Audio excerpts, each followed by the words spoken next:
Merci beaucoup. Madame le préfet du département de Guinguinéo, Monsieur le maire de la commune de Guinguinéo, Monsieur le représentant du président du conseil départemental de Guinguinéo, Monsieur le médecin-chef de district, Monsieur le proviseur du lycée, distingués invités en vos rangs, titres et qualités, chers élèves. Je suis très honoré d'être aujourd'hui à vos côtés ici à Guinguinéo dans le cadre de la célébration de la journée dédiée à la lutte contre le VIH-Sida. Le choix du département de Guinguinéo, le choix de cet établissement n'est pas fortuit. Il répond à la volonté des autorités de la région à impliquer davantage le département dans tout ce qui se fait dans la région. Le choix de cet établissement répond également à la volonté manifestée par les autorités de l'école et à leur engagement indéfectible dans le cadre de la lutte contre le VIH-Sida. Le choix de cet établissement répond enfin au thème, puisqu'il est question d'impliquer davantage les jeunes dans le cadre de la lutte contre le VIH. En général, c'est une proportion de la population qui n'est pas souvent prise en compte dans le cadre de cette lutte. Et il convient de souligner que la jeunesse constitue un pan entier de la population, un pan non moins important, puisqu'elle constitue l'avenir du Sénégal. Je ne reviendrai pas sur les aspects techniques, parce que tout simplement le MCD a eu à évoquer avec nous les différents modes de transmission du VIH-Sida et par là même à prodiguer un certain nombre de conseils. Si je dois ajouter quelque chose à cela, c'est juste dire à mes jeunes frères et sœurs de suivre scrupuleusement les conseils qui ont été prodigués par les uns et les autres.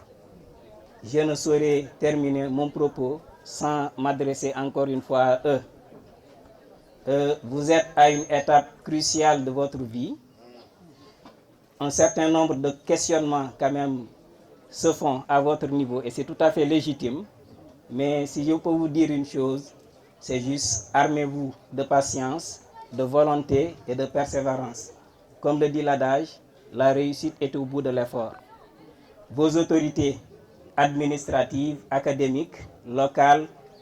vos parents travaillent d'arrache-pied pour vous mettre dans d'excellentes conditions de réussite. Et compte tenu de tout cela, vous devez leur rendre l'appareil en travaillant à l'école, en travaillant bien à l'école. Et si vous suivez cela, d'ici quelques années, Inch'Allah, nous allons nous retrouver au niveau des plus hautes instances de décision de ce pays. Merci de votre aimable attention. Yàlla dafa def depuis 3 ans chaque année on organise lors de la journée mondiale du sida le 1er décembre de chaque année dañuy def benn cérémonie avec les élèves de sensibilisation avec les professeurs. Bon, cette année quand même on a voulu voir plus grand après ñu jokkoo ak waa CNRS mooy comité national de lutte contre le sida ak waa région médicale commencement bi aussi jokkoo ak waa district sanitaire ne ren dañoo bëgg li ñu daan def ñu yokk ko on faisait seulement entre 4 murs cette année ñoo dañu ko bëgg a yokk nag invité tous les élèves et donc moo tax ren et puis on a eu vraiment une réponse favorable du district sanitaire ñoom ñu ne amul benn problème mën nañu ñu taxawuñu moo tax tey cérémonie on voulait le faire comme ni ko docteur waxee depuis le 1er décembre waaye yàlla daal def na tey dañ koy doog mën def. Alors c'était dans le souci aussi de sensibiliser xale yi ñu jàppale xale yi taxawul leen si seen wàllu wér-gu-yaram aussi si seen wàllu comportement en dehors de dans la société xale yi aussi ñun ñëpp xam nañ ne jàng nañ tey et puis jàpp nañ ne bu ñu leen sensibiliser bañ xam lu sida li muy wàññi ak li mën a faagaagal si ay doomu aadama ñoom moo demee si seen kër yi dañu mën a donc sensibiliser à leur tour ñu sensibiliser seen famille yi boobaa yëf yi dina gën a mën a law. tey est-ce que élèves yu bëri ñoom ñëw nañ def li nga xamante ni moom moo di dépistage. waaw instant yi bon vraiment c'est au-delà même de nos attentes xale yi bi ñu leen sensibiliser ndax leen ne ku nekk mën ngaa def dépistage ndax dépistage mooy tax ñu rompre la chaîne de transmission parce que nit ki tant que xamoon ne feebar nga wala feebaroo mën ngaa fekkee da ngaa xooloo sa bopp fekk yaa ngi feebar mën ngaa lor ay doomu aadama yu bëri ba lor say mbokk bon bi ñu leen wax gëmalee loolu nag wax leen ne aussi xam ne da ngaa feebar taxul nga tëdd feebar waaye day gën a tax yow nga gën a mën a aar sa bopp vraiment sensibiliser leen heureusement en grand nombre ñoom ñëpp ñu dem ne di def test ba léegi nii sax instant yi au moment où nous parlons cérémonie bi jeex na waaye test yaa ngi continuer. léegi ñu bëggoon xam ban appel ngay lancé tey xale yi nga xamante ni ñoom ñu ngi lay seetaan